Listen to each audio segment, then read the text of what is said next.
Nita Gunawan harus menerima kenyataan sakit setelah digosipkan menjadi selingkuhan Raffi Ahmad. Karena tak cuma dihujat publik, Nita Gunawan juga dihina dan dibanding-bandingkan dengan Nagita Slavina. Setelah semuanya mengklarifikasi, Nita Gunawan akhirnya mengungkap perasaannya menjadi sosok yang digosipkan selingkuhan Raffi Ahmad.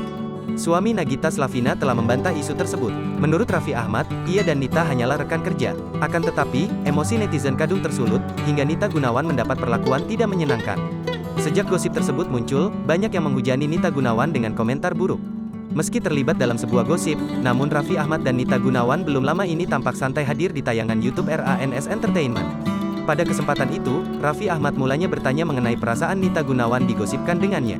"Kita kemarin ramai digosipin loh," ucap Raffi Ahmad, dikutip sosok ide dari tribunstyle.com, Senin, tanggal 11 April tahun 2022.